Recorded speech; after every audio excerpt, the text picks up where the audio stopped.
Good afternoon, or perhaps Buenas good morning. tardes, o quién sabe, en algunos casos buenos días, queridos amigos. Bienvenidos a este tercer webinar sobre la ventilación. Y tenemos realmente unos grandes líderes de opiniones en estos módulos y estoy muy feliz que esta vez tenemos más de 2,000 personas registradas procedentes de más de 100 países. Ahora, como siempre, le doy la palabra al presidente, el moderador, Olaf Saustad, quien nos va a introducir a la primera ponencia de hoy. Gracias. Muchas gracias, profesor Moretti. Es realmente un gran placer y es un honor poder presidir esta serie de webinars tan interesantes organizadas por WEMS. Y es un gran placer pensar que son 2,000 participantes de 100 países. Ojalá estén todos bien en estos tiempos tan difíciles.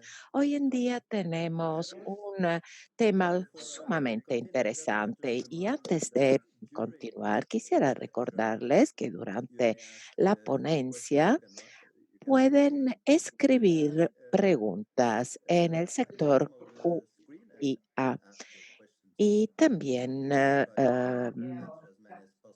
intentaremos responder a la mayoría de las respuestas. Es un gran placer para mí y un gran honor presentarle la ponencia de hoy y el doctor Nelson Clore, que es un profesor de pediatría e ingeniería biomédica en la Universidad de Miami. Es parte de la Facultad de Neonatología de la División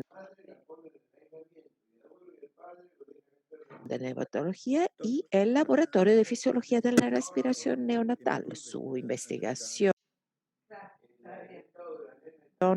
se ha centrado sobre la mejora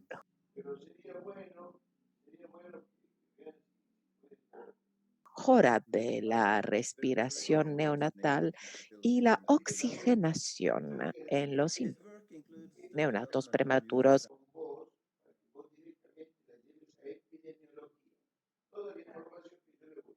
Sus trabajos incluyen varias estrategias de ventilación, soporte de oxígeno, contra la hipoxemia e hiproxemia. El doctor Clore ha producido muchos artículos, documentos y ha contribuido también como revisor científico por NIH, los consejos de salud de Canadá, en Europa y varias organizaciones. Es así que es un gran placer y un honor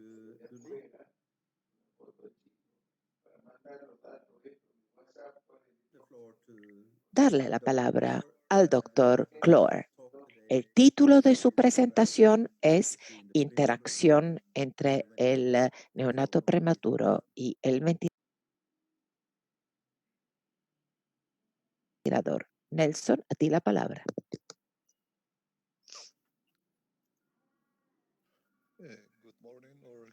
Buenos días o buenas tardes. Buenos días a todos. Me gustaría empezar dándole las gracias a los organizadores científicos, el doctor Moretti y el doctor Lista,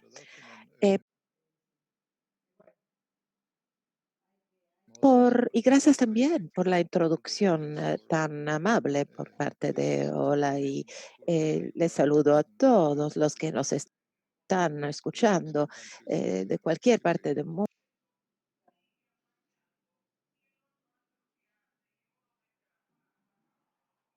procedan y hay tantos participantes en este día. Esta mañana les hablaré en los próximos 35 minutos sobre algunas interacciones que se verifican y que sufren los prematuros con la ventilación mecánica, sometidos a ventilación mecánica. Y me gustaría discutir de los efectos beneficiosos y también negativos y cómo mejorar, optimizar, discutiendo también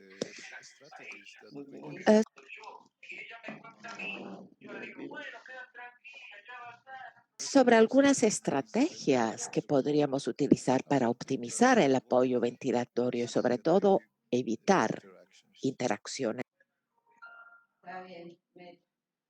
Bueno, negativas. chao, Ferni, tranqui, tranqui. Chao, chao. ¿Es grande esa? ¿Qué dice? Esta es una recapitulación muy breve que les presento. Todos conocemos que el apoyo ventilatorio se ha asociado La doble A. a una lesión ¿Qué dice? Que al chiquito lo dejan en los de los pulmones y estas con la bici. estrategias han sido introducidas hace años porque ¿Qué tendría muchas que decir personas yo? ya tienen Se mandó semejante cagada. Pero nadie sabe que se mandó a cagar. documentación de los Pero éxitos, de los resultados y que se iban a quedar cuando con se ha todos. alcanzado el objetivo, se ha dado en el blanco, digamos, y a veces es ¿Habían dicho o no habían dicho? Que Matías iba a quedar con los dos. difícil intubar a estos niños, a estos bebés, pero minimizar el apoyo y hacer más corta la duración de la ventilación mecánica. Pues la ventilación neonatal ha ido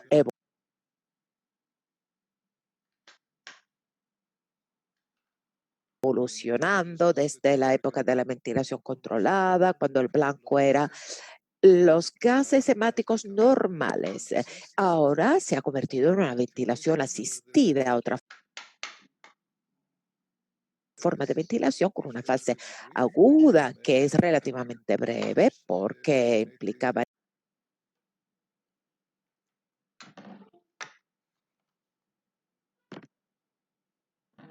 varias intervenciones neonatales, eso sí, pero hay más, digamos, índices más tolerantes y permisivos de gases hemáticos y los suplementos de los ventiladores, el ventilador, mejor dicho, es una implementación del esfuerzo respiratorio espontáneo y también el índice de respiración espontánea. Esta es una imagen muy simplificada de lo que está ocurriendo en el No, me sacaste ayer.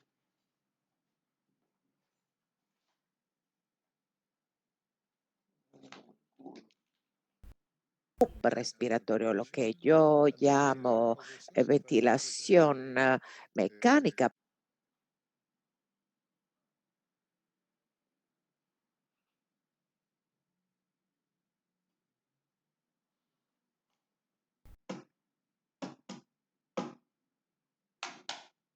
Porque los fisiólogos de la respiración podrán deducir que faltan unas cuantas casillas. Vemos el centro de la respiración y la bomba respiratoria.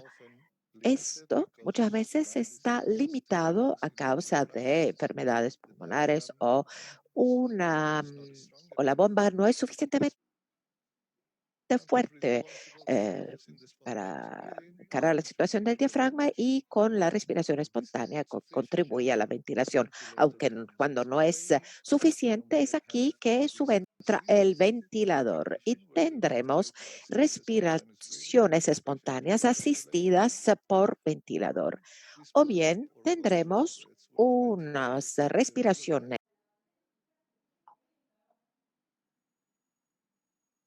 de backup o de control gracias al ventilador como apoyo en el neonato.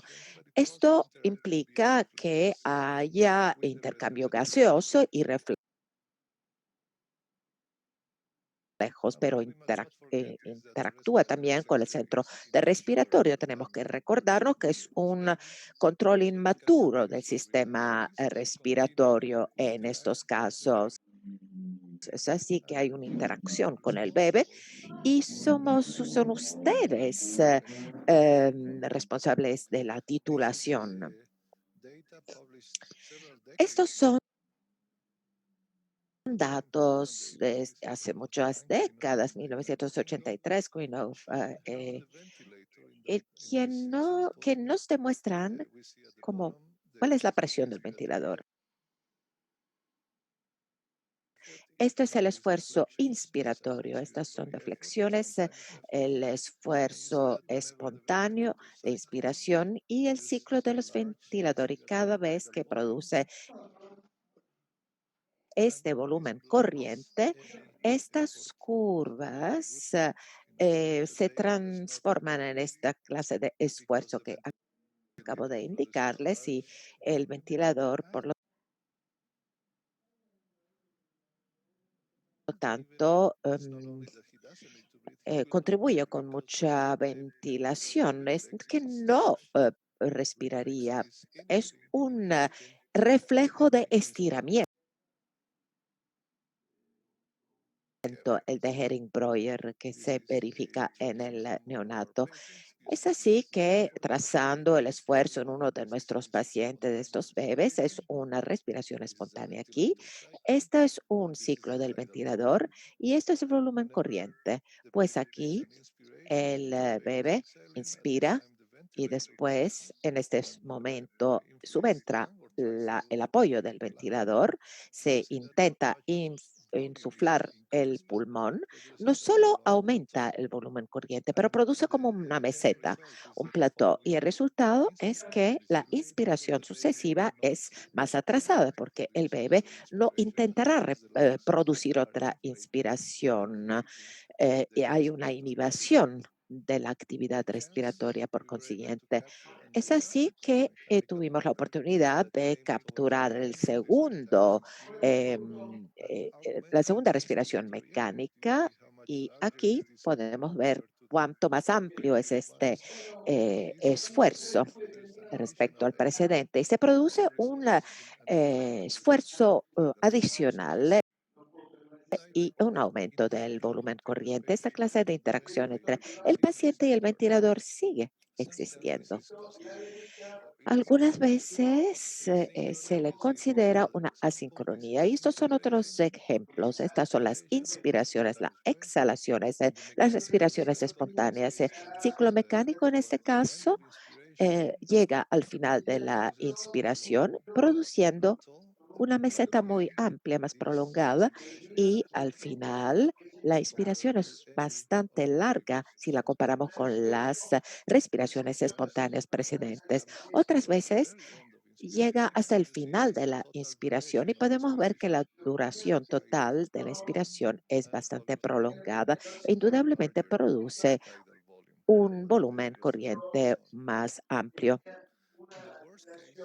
En los casos peores de la respiración mecánica podría verificarse el minal, en el medio, perdón, de la inspiración y sería muy incómodo para no solo un bebé, pero para cualquier paciente, porque hay una un maquinario que empuja el gas en los pulmones del bebé y esto produce, como aquí podemos ver, este es el volumen inspiratorio espontáneo de desaceleración y la inspiración espontánea en el momento de la exhalación. Esto prolonga el volumen corriente, creando un volumen de meseta y por lo general produce una exhalación muy prolongada y esto tiene un efecto negativo sobre la capacidad del niño de mantener un esquema racional, digamos, y puede haber demandas metabólicas en este caso, y aquí se puede deducir que es sustancialmente un obstáculo para el niño mantener esta respiración. Aquí lo podemos ver en esta otra parte de la diapositiva. Vemos cuánto negativo podría ser el esfuerzo de respirar más rápidamente para el bebé. Muchas veces, algunas veces esto resulta ser un esfuerzo de respiración activa, es decir, que los bebés producen más presión positiva intentando exhalar. Es un otro documento del grupo del doctor Greenough. Aquí vemos las expiraciones, aquí vemos el volumen corriente de la expiración, de la inspiración, el ciclo de ventilación cuando la presión era muy alta y también en este punto el bebé ha podido producir una exhalación y la única forma de exhalar es generando una presión intratorácica que es más alta de la presión positiva de las vías aéreas. Es así que pueden imaginar lo que tienen que generar estos bebés para poder exhalar cuando utilizan un ventilador y esto tiene que ser considerado una de las causas de las fluctuaciones en las presiones cerebrales del bebé. Esto ha sucedido no solo cuando están intubados los bebés, pero también cuando se utiliza la nasal. Este es un ejemplo de una respiración mecánica que ocurre al final de la expiración espontánea y aquí pueden apreciar otra respiración. Comparemos la duración de la expiración, de la inspiración y de la exhalación y pueden apreciar aquí cuánto sea más prolongada, más larga la exhalación y el bebé no llega a mantener este ritmo respiratorio. Pueden ver cómo estos bebés tienen que empujar eh, contra el ventilador, contrayendo los músculos pulmonares, intentando exhalar, intentando mantener la misma frecuencia que tendrían que mantener. Porque estas respiraciones no son sincronizadas y no tenemos un ventilador que que pueda sincronizarse con la respiración de los bebés. El 56% de estas respiraciones mecánicas suelen ocurrir durante la exhalación. Indudablemente no es la forma más adecuada de proporcionar una soporte. Eh, Afortunadamente se ha resuelto en gran parte y este ejemplo justamente ha funcionado. Este es antes de la ventilación y esta es la base, el diafragma se contrae. Esta es una electromiografía, son datos capturados de un bebé que respiraba espontáneamente y con ventilador. Cuando el diafragma se contrae, la presión transpulmonar se disminuye y utilizamos este parámetro para medir la presión negativa que crea un flujo inspiratorio dentro de los pulmones del niño y inyectando aire con la respiración subsiguiente, nuevamente se contrae, se crea una presión negativa y también un flujo aumentado que viene detectado por el ventilador y la mayoría de los ventiladores utilizan un umbral para detectar este trigger del flujo. Pues obtenemos presión negativa y positiva generada por el bebé y esto crea una presión transpulmonar más amplia de la que normalmente podría generar un bebé y también más amplia de lo que el ventilador podría realizar y esta presión transpulmonar produce un volumen corriente que es más amplio del volumen corriente espontáneo y este aumento del volumen corriente utilizando esta sincronización es justamente lo que nos lleva hacia un volumen corriente más consistente, más, em, digamos, mantener el esquema eh, infantil, porque se utiliza el esfuerzo expiratorio del mismo niño, no es necesario producir una gran presión, una gran cantidad de presión y se está produciendo, generando y nos estamos acercando hacia un destete, por así decir, más rápidamente. Vemos en la parte izquierda del ecrán, tenemos una ventilación, cuando hay sincronía, mm,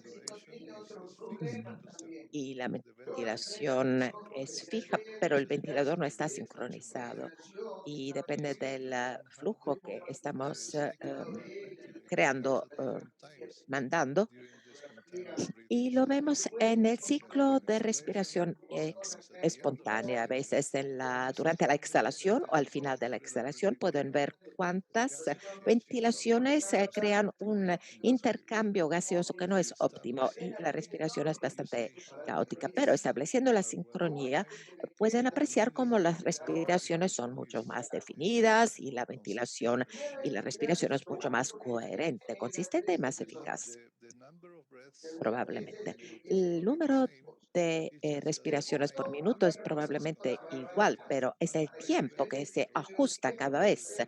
Lo ajusta el ventilador para sincronizar con el acto inspiratorio, el esfuerzo inspiratorio del bebé mismo.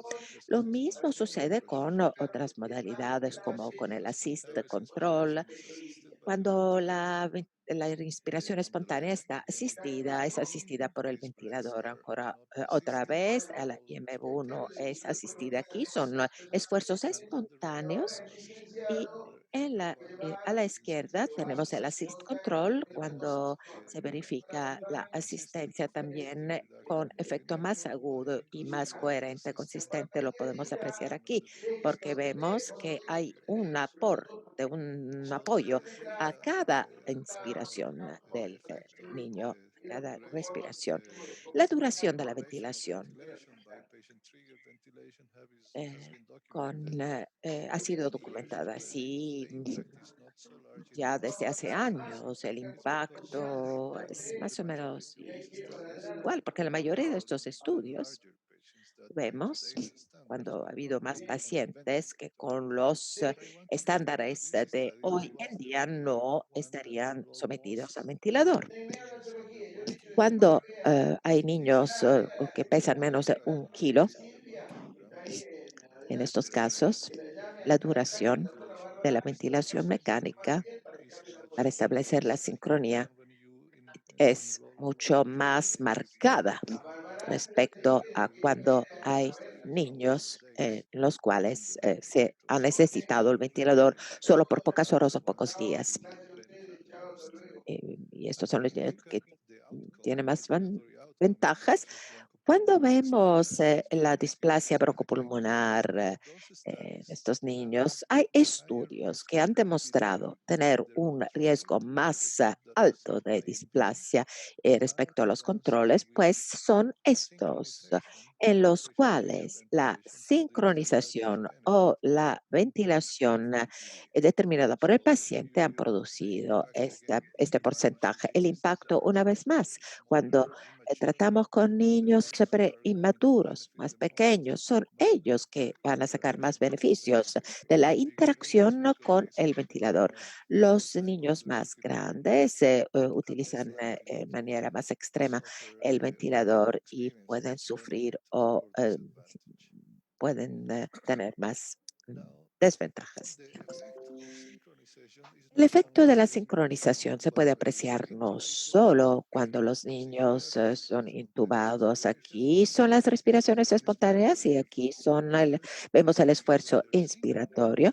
Y cuando hay sincronía al ventilador, eso entra en la fase de inspiración y el bebé reduce su esfuerzo de inspiración. No tiene que producir tanto esfuerzo para ventilar y para producir el mismo volumen corriente que produciría por sí mismo. En este caso, con la sincronía obtenemos casi el 90% de los ciclos sincronizados, según este estudio, y se puede alcanzar la sincronía, facilitando la ventilación no invasiva. Pues ahora quisiera volver al loop que les enseñé al comienzo y centrarnos sobre el intercambio gaseoso de los reflejos. El centro respiratorio responde a los estímulos químicos.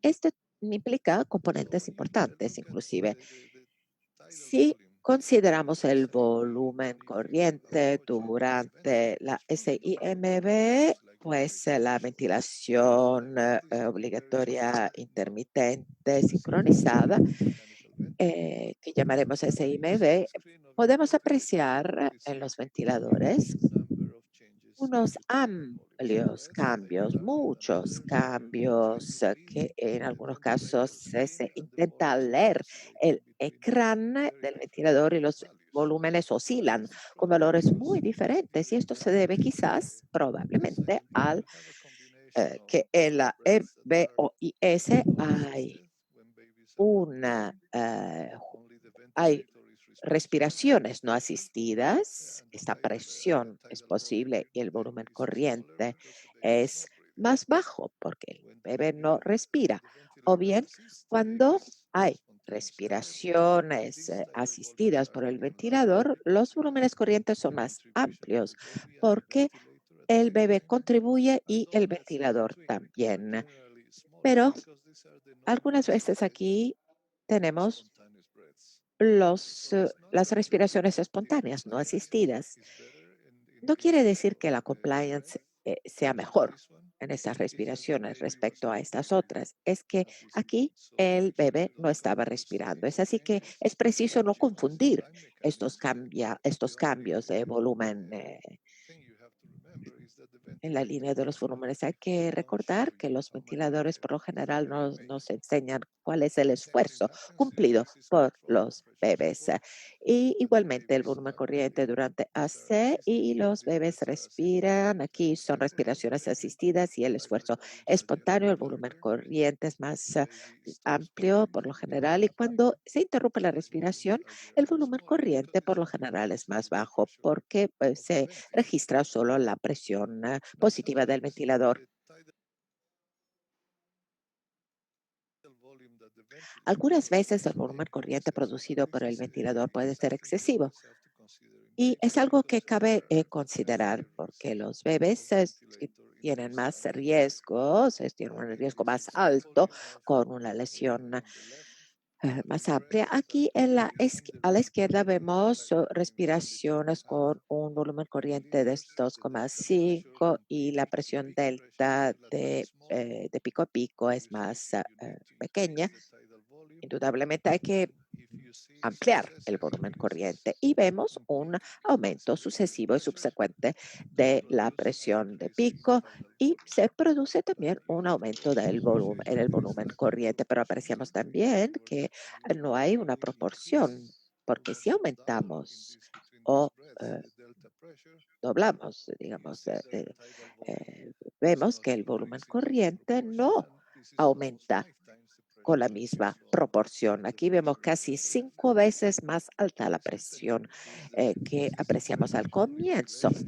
¿Cuál es la relación? Esta es la presión que aplicamos con cada inspiración. Se insufla el pulmón con el volumen corriente. Estos son los loops que he mostrado en la diapositiva anterior y hay una distorsión muy clara, apreciamos aquí, que va hacia la derecha, se dirige hacia la derecha. Eso es porque si aumentamos la presión de pico, estamos produciendo un aumento en el volumen corriente, pero no es proporcional. Y hay una remarcable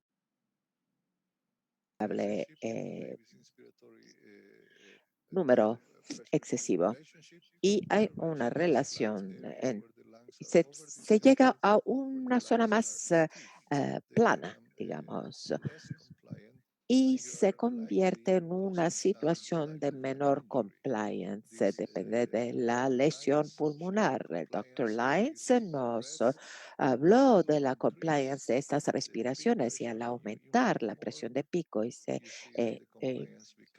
inflamar, se apreciará que la compliance es menor y estas curvas se vuelven más planas y quizás el punto medio ¿Qué pasa? de la ventilación más adecuado se puede aumentar la presión. Pues sí, obtenemos un volumen corriente un poco mejor, pero no significativamente más alto, pero se corre más riesgo de lesión pulmonar. Es importante no insuflar excesivamente los pulmones. El riesgo de excesiva expansión puede también tener un efecto sobre el ritmo de mantenimiento del bebé. Aquí tenemos otra respiración espontánea. Vemos el flujo respiratorio y vemos también a la derecha una respiración iniciada por el bebé. Vemos la contracción del diafragma, el flujo de respiración aumenta y los ciclos de ventilación producen un volumen corriente que es mucho más amplio del volumen corriente espontáneo. Lo que podemos apreciar aquí abajo en el EMG del diafragma es una inhibición muy rápida de la respiración, porque se inhibe rápidamente. Puede ser debido a un volumen corriente demasiado amplio y es preciso intentar mantener la inspiración,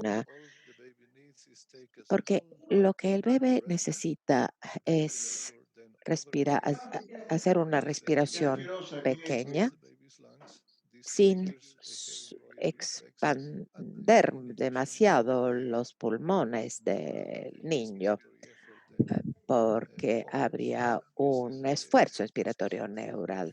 Y vemos que el esfuerzo en este caso justamente es bastante corto. Esto también se verifica hacia el final de la fase inspiratoria, cuando es excesiva la inspiración. Vemos aquí una expiración denominada neural. Es la fase de expiración cuando el diafragma y los vasos respiratorios no son activos. Este es normal y se puede asistir con una inspiración mecánica y a la derecha, en cambio, vemos una respiración mecánica con una presión de pico prolongada.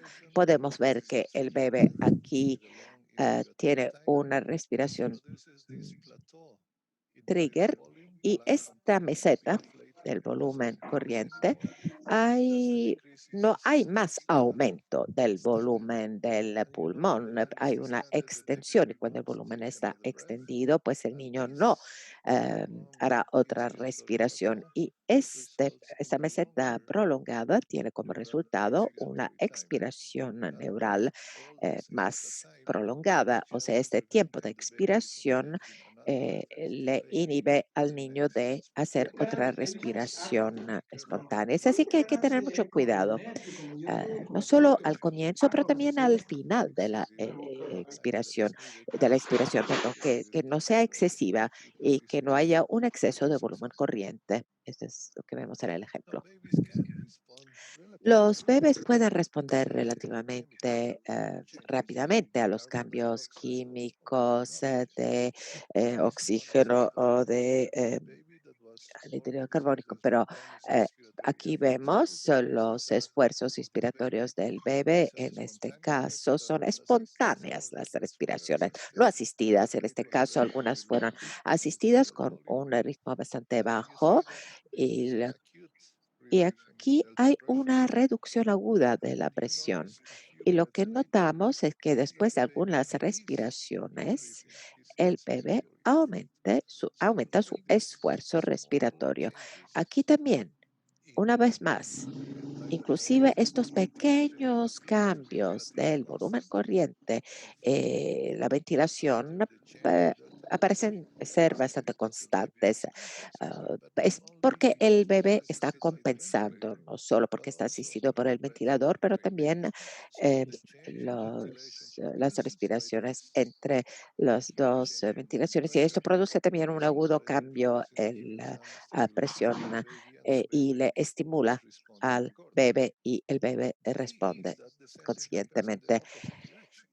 Pero aquí, cuando la presión pico va en la dirección opuesta, aquí el bebé estaba sacando lo más oportuno de la ventilación. Pero cuando hay un aumento agudo de la presión delta, vemos que después de unos actos inspiratorios, también en las respiraciones no asistidas, son mucho más pequeños estos picos. Es así que sí es necesario aumentar la presión delta y quizás eso se podrá verificar. Quisiera recordarles de controlar si el bebé efectivamente necesita una presión adicional intenten volver a la línea de base inicial porque pueden ver que los niños pueden ajustar.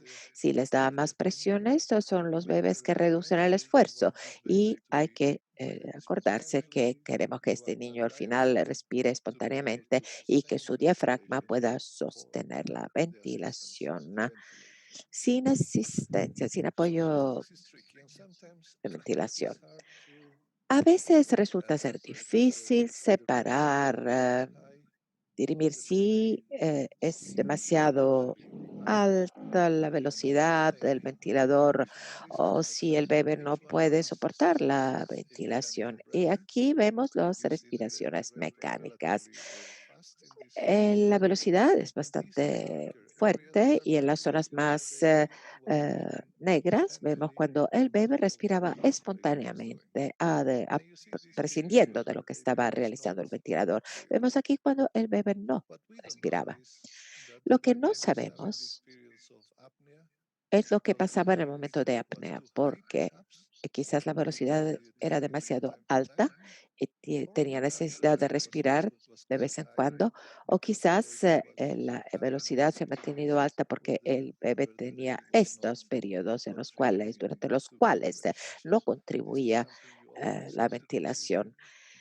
Hay que considerar siempre cuál sería lo ideal, disminuir la velocidad y quizás llegar a un consistente intercambio de gases y eliminar el CO2. Y si el bebé continúa produciendo, mejor dicho, esta apnea, es una indicación muy clara que el bebé no controla, no responde al estímulo. Los bebés responden a los estímulos químicos, es cierto, pero hay que tener también en cuenta las interacciones con los ventiladores. Yo lo llamo mal funcionamiento porque cuando hay una pérdida de aire, la presión positiva del ventilador produce un gas que pasa por el sensor de flujo siguiendo la misma dirección de la respiración espontánea y estos gases llegan a los pulmones perdón, y se escapan al mismo tiempo porque se dirigen hacia la misma dirección. Y este flujo eh, digamos, es como una trampa para el ventilador y el ventilador no se da cuenta. Por lo tanto, no todos los ventiladores disponibles en el mercado no han podido dirimir y controlar la frecuencia en sus límites más altos. Esto es uno de los ejemplos de ventiladores. Algunos ventiladores, cuando el porcentaje de pérdida ha sido muy alto, y vemos que en esos casos, con un porcentaje muy alto, el niño resultaba estar más expuesto a hipocapnia por más tiempo y como consecuencia estas fluctuaciones de CO2 pueden afectar al sistema nervioso central al identificar la orociclina porque questo autociclo se produce y llega a corregir el autociclo producido por el bebé por medio minuto, un minuto, porque realmente es muy, muy bajo cuando lo detectamos. Y hay que tener mucho cuidado que los ventiladores tengan este control del autociclo para controlar la ventilación soportada. Bueno, aquí vemos que la ventilación es independiente muchas veces de lo que puede hacer mecánicamente la ventilación. Aquí vemos unos periodos donde el volumen corriente de la ventilación es muy pequeño. Aquí hay momentos de apnea cuando el niño no respira. Hay momentos de respiración esporádica y mucha respiración y después otra baja durante la cual el volumen corriente es bastante bajo. ¿Qué cosa sucede en estos casos? Es un problema porque los bebés por lo general sufren una desaturación y muchas veces estos bebés eh, se quedan más tiempo con la ventilación mecánica y este es uno de los ejemplos. Aquí vemos una electromiografía de la pared abdominal y cada vez que el bebé contrae sus músculos abdominales, se producen una presión gástrica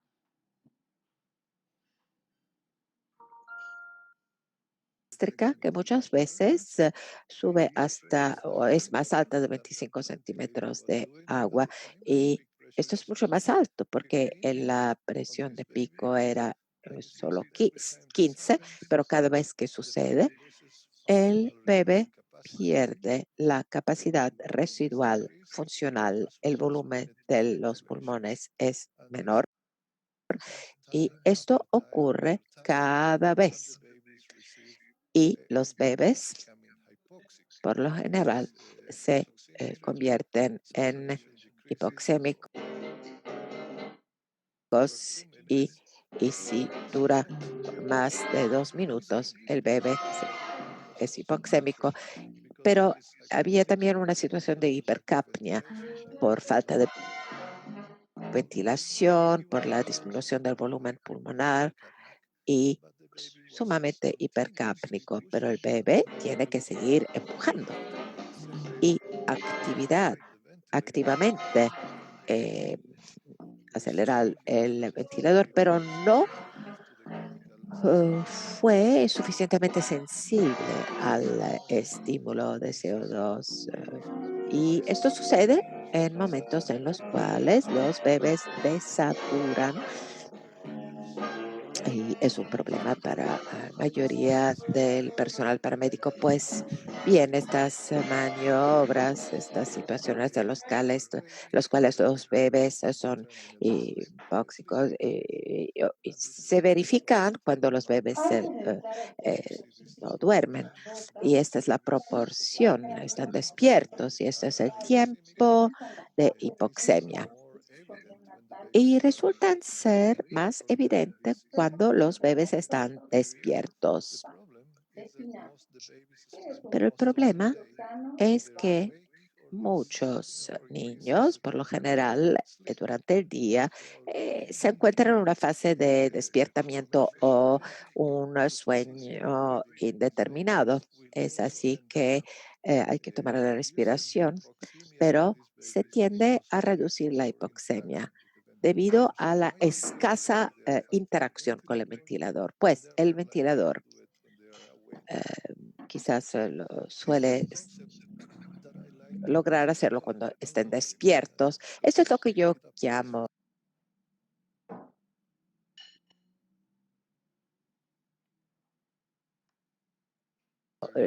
unloading, unloading, o sea, bajar algo en la interacción con el ventilador. Esta persona está jalando, arrastrando un bloque, pero acá hay una caja, un bloque hacia la misma dirección y es más fácil para esta persona. Esta persona puede ser que piense que la caja se ha hecho más pequeña o él tiene más fuerza, pero el resultado es igual. Y eso es lo que nosotros estamos intentando hacer con el ventilador. Y lo aplicamos combinando el soporte de presión a la SIMB que hemos utilizado por muchos años en nuestros hospitales. Aquí vemos las respiraciones dentro de los ciclos sin asistencia. Aquí vemos los volúmenes corrientes durante los cuales los bebés han logrado responder. Pues hemos reducido también la velocidad a mitad de mitad y aquí se llevaron a cabo unas respiraciones espontáneas con un apoyo de la ventilación. Aquí eran menores los números de respiraciones y también el apoyo. Aquí podemos apreciar a la derecha como el volumen corriente de estas respiraciones espontáneas asistidas con PSB son más amplios si lo comparamos con los que no han tenido asistencia. Bueno, vemos los resultados de 10 a 20 o 11. Este es el volumen corriente. La presión se mantiene constante. Son bastante parecidos y estos son los volúmenes corrientes de las respiraciones espontáneas. Estos son los bebés solos.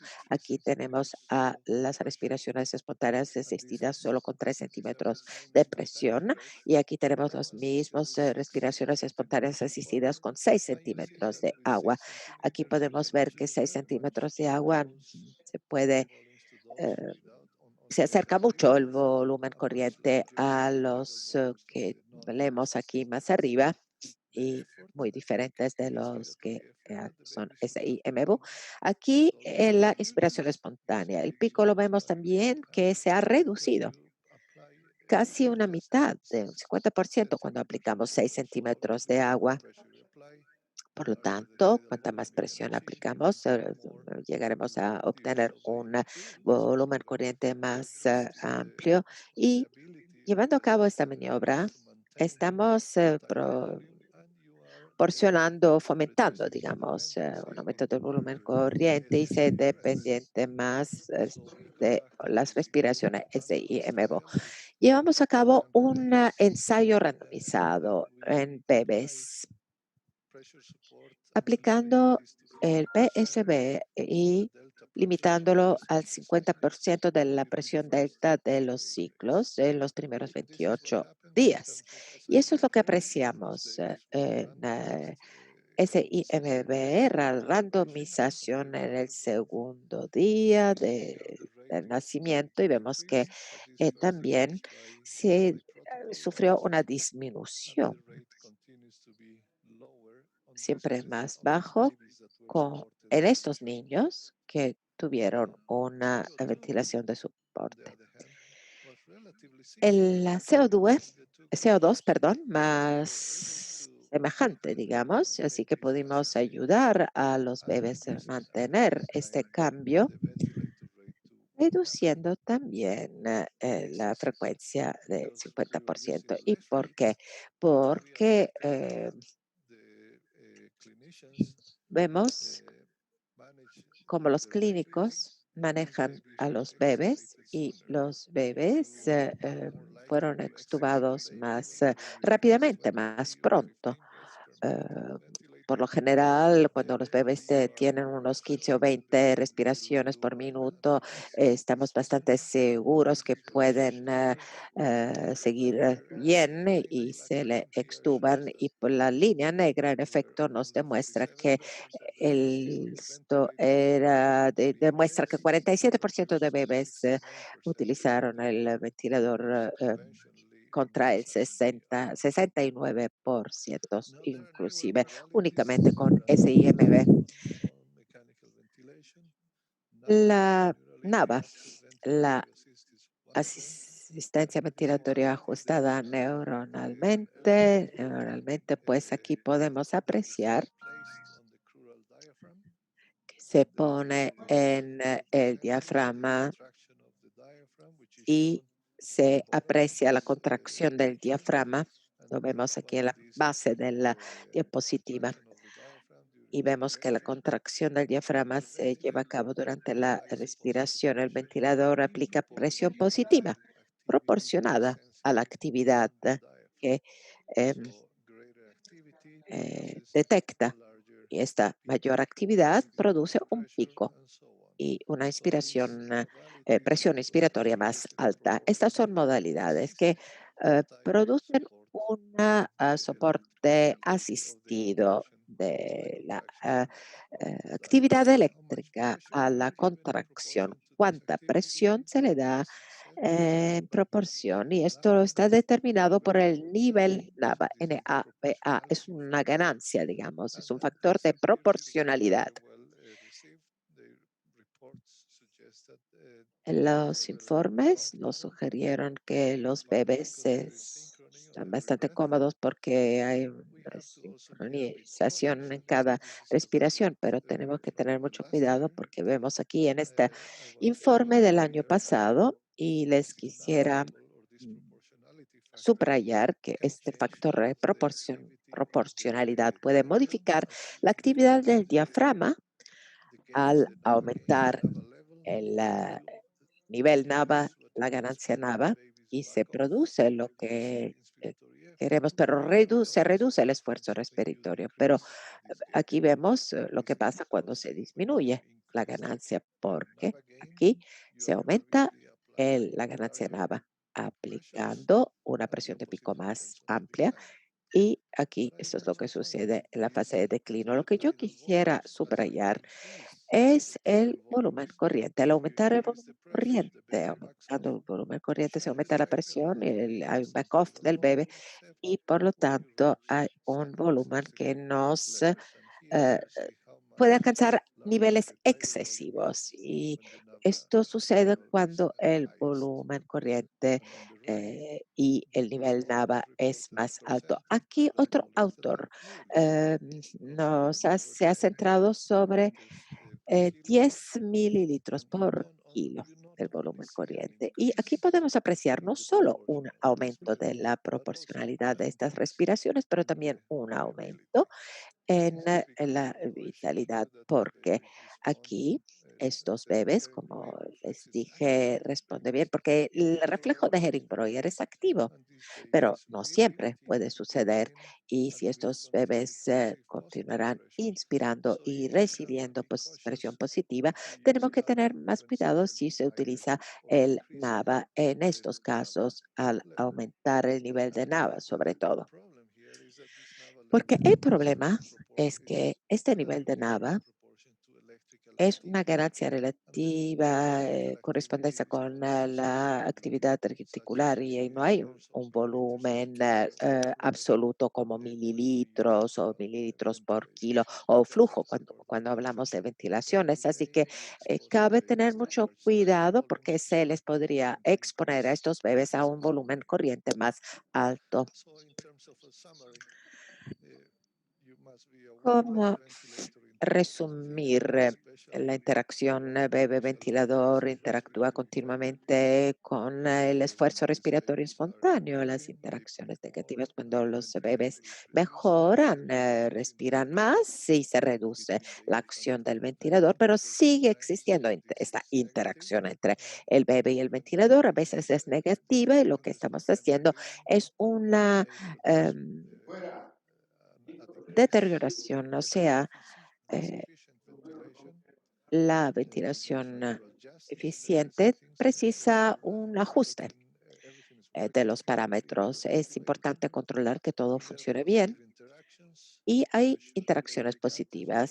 Se tendría que sacar ventajas de todo esto porque la sincronización, la ventilación debe ser siempre disponible y que no haya reducción. Y el ventilador se puede utilizar también para compensar, o sea, descargar esta carga excesiva debida a la enfermedad, o sea, con el assist y la oxigenación, la respiración espontánea. Hay que estar seguros que los niños se respiren, eh, sobre todo cuando hay instabilidad de oxigenación y puede ser debido a una interacción muy pobre y unos factores del comportamiento. eh, Quizás la situación de las camillas, de las camitas o una situación de dolor que no resulta ser evidente en la medición de la hipoxia. Y el objetivo, reducir el apoyo ventilatorio mecánico, pero si no se puede extubar, hay que ser seguro que estemos utilizando el soporte mejor. Es importante no solo porque queremos mejorar el, eh, la respiración del bebé, reducir la displasia pulmonar y reducir sobre todo daños colaterales al sistema nervioso central. Estos son datos del doctor Walsh desde hace unos años, pero estoy seguro que no han cambiado. Cada semana hay que controlar el tiempo de ventilación del bebé para que no haya más riesgos comportamentales. O sea, hay una asociación muy estrecha que cabe recordar. Y con estas palabras yo deseo agradecer la UNPS por la oportunidad que se me ha concedido de compartir estas investigaciones y les agradezco muchísimo por su atención. Muchas gracias, Nelson, por esta ponencia fantástica y compartir tus conocimientos tan profundos. He tenido mucho placer en escucharte.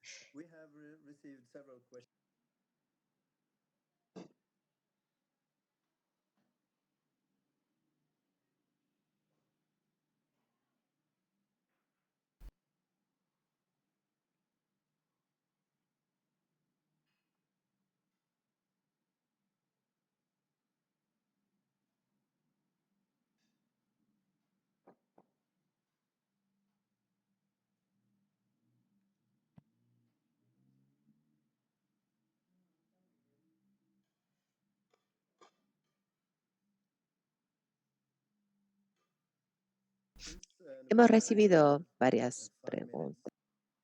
Así tenemos 5 minutos. Quisiera recordarte que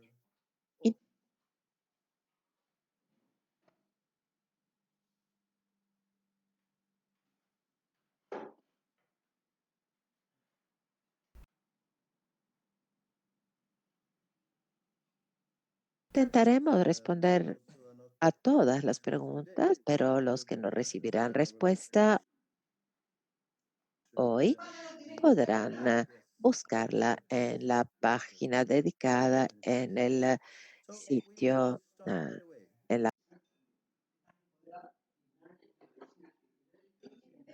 web. Empezaremos de inmediato con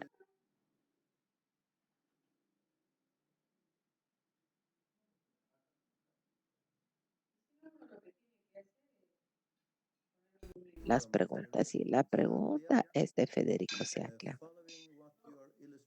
Siguiendo lo que usted está ilustrando, en el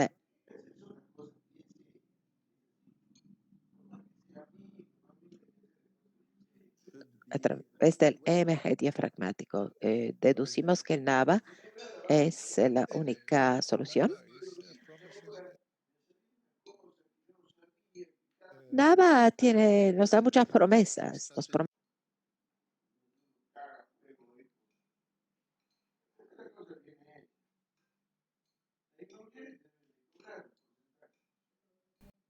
promete mucho, es una estrategia, pero no creo que es la única salida, digamos.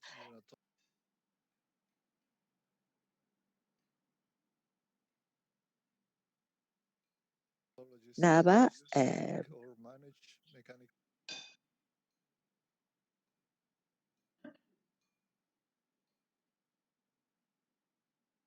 trabaja de forma diferente respecto a lo que por lo general los neonatólogos han considerado la ventilación.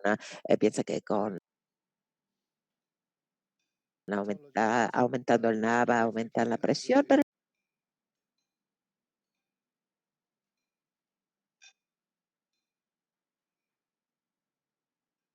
el NAVA funciona de forma diferente al aumentar el bebé mismo su respiración y la presión. Es así que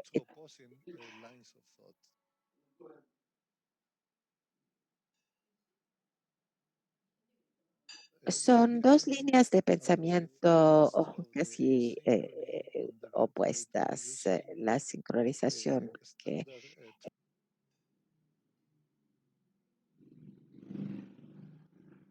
conocemos estándar en la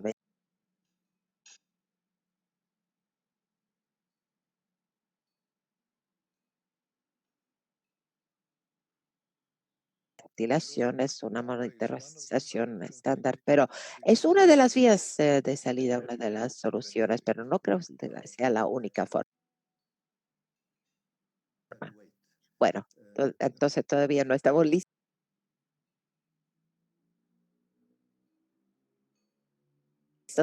Precisamos esperar aún. Hay otra. La curva de flujo es una buena indicación en el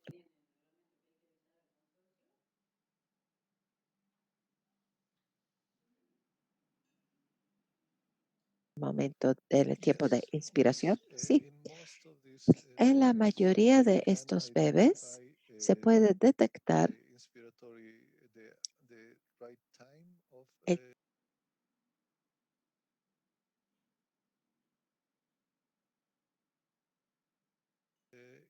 tiempo de inspiración, porque cuando los pulmones son inflados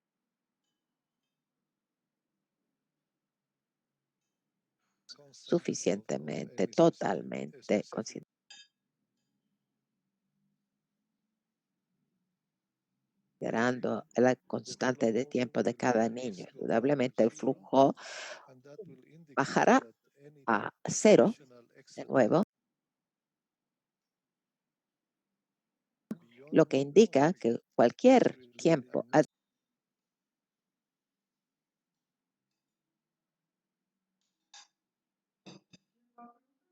adicional no es necesario realmente. Es así que monitoreando el flujo se puede utilizar para el trigger para activar, digamos, y también para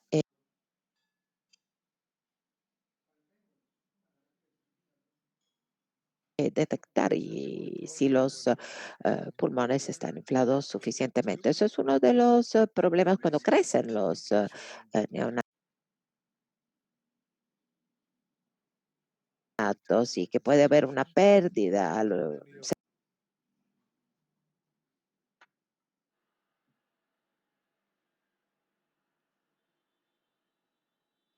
cerca del tubo. Pero muchos de los ventiladores, en efecto, ahora ya lo detectan, corrigen el flujo mismo. Sí, se puede utilizar también en la señal de flujo. Tenemos varias de preguntas y tenemos poco tiempo. Quizás podríamos quedarnos unos 5 minutos más.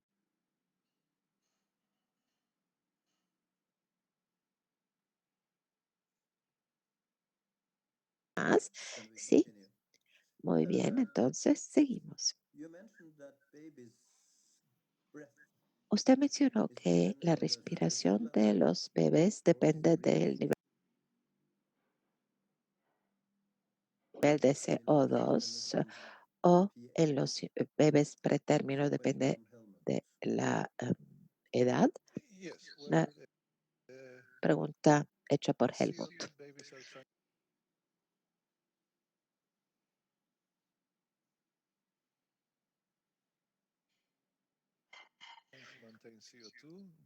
Los bebés intentan mantener el CO2, el centro respiratorio se da cuenta de los cambios de CO2 porque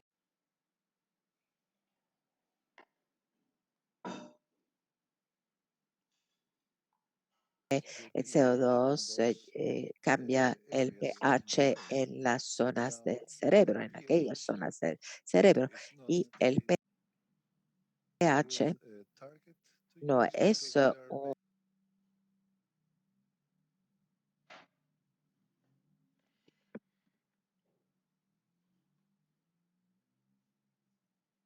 un buen blanco porque no veremos únicamente cómo los bebés regulan el pH. El CO2 puede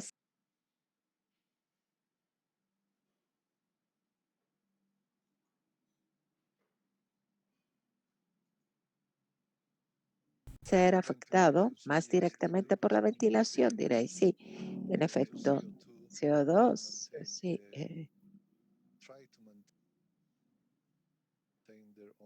Es útil para entender.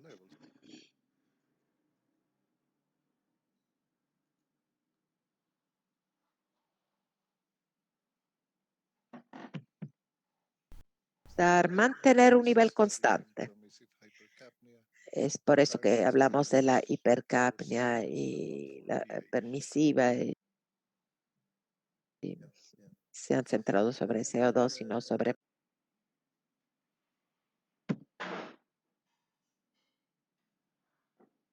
pH. Otra pregunta más de Shalini Simpati. ¿Cuál es la estrategia mejor para manejar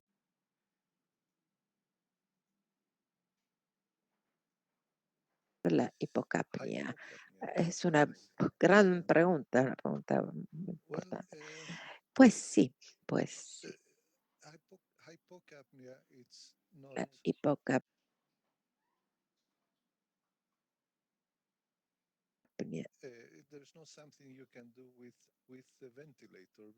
no se resuelve con el ventilador.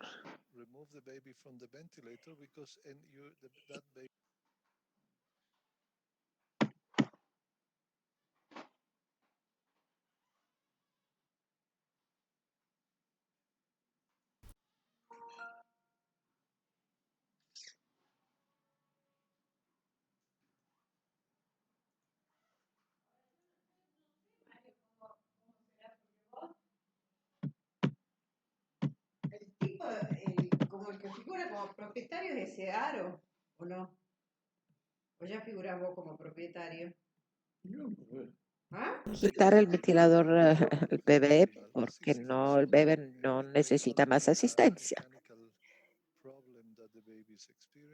Puede ser un problema mecánico que sufre el bebé y si hay una hipocapnia inducida por el respirador, pues quizás llegue a una hiperventilación por sí solo, pero la causa del aumento del estímulo que el bebé recibe es algo que probablemente no es algo producido, generado por el ventilador. Una pregunta muy importante. Se refiere al COVID-19. En los pacientes COVID, ¿qué clase de insuflación le recomiendan? ¿Invasiva o no invasiva? Bueno, recientemente hemos apreciado siempre más bebés que nacieron de madres positivas al COVID-19 y afortunadamente los bebés están bien. La mayoría de ellos han llegado a término y no presentan mm, insuficiencia respiratoria como para necesitar un ventilador. Y si los bebés son prematuros y fueron expuestos a COVID y si presentaran cualquier insuficiencia, diría yo, como cualquier bebé pretérmino, la gestión es la misma. Los pulmones de los niños que han sido expuestos a COVID no son diferentes de los de otros bebés no expuestos. Se pueden quizás considerar algunos aspectos de protección para el equipo profesional y tomar medidas en ese sentido para proteger al personal. Pero estos bebés realmente no precisan nada diferente, nada que sea diferente respecto de lo que precisan los otros bebés que necesitan un ventilador. Es una pregunta muy importante y también la respuesta sumamente importante. En la mayoría de las pautas sobre los neonatos hay secciones que nos indican cómo proteger al personal. Quizás otra pregunta más de- procede de Eugenio Spaggiari. En el bebé que lucha contra el ventilador, ¿qué otra intervención puedo llevar a cabo? Prestarte la sedación. Bueno, estoy contento que no se utilice la sedación porque sedando el bebé se puede prolongar la estancia del bebé con el ventilador. La cosa mejor sería que el tubo esté puesto bien, que no haya obstrucciones y que el bebé pueda mantener sus respiraciones. Tal vez es una succión, digamos, excesiva, pero a veces falta totalmente, pero a veces la interacción eh, y puede haber señales digamos, de estorbo que siente el bebé y hay que dar una respuesta semejante, como las maniobras. Los bebés manifiestan una pobre interacción con el ventilador, pero quizás no sea el ventilador que crea el problema. Puede haber estímulos negativos como la falta de sueño del niño. No hay una única solución que se refiere a la interacción con el ventilador. Algunas veces los bebés siguen bien y necesitarían quitarles los tubos, pero hay también unos momentos de hipoxia, varios fenómenos de hipoxia y hay que recordar que el tubo pasa a glotis, que es el mecanismo principal de protección que protege de la capacidad funcional residual. No es una respuesta clara quizás, pero lo que quiero decir es que hay que tener cuidado que no haya asincronismos, que haya una buena sincronización. O sea, reducir estímulos negativos podría ser la respuesta final. Muy bien, me parece que deberíamos cerrar la sesión. Hay más preguntas que pueden enviar y como les dijimos al comienzo, podrán encontrar las respuestas en la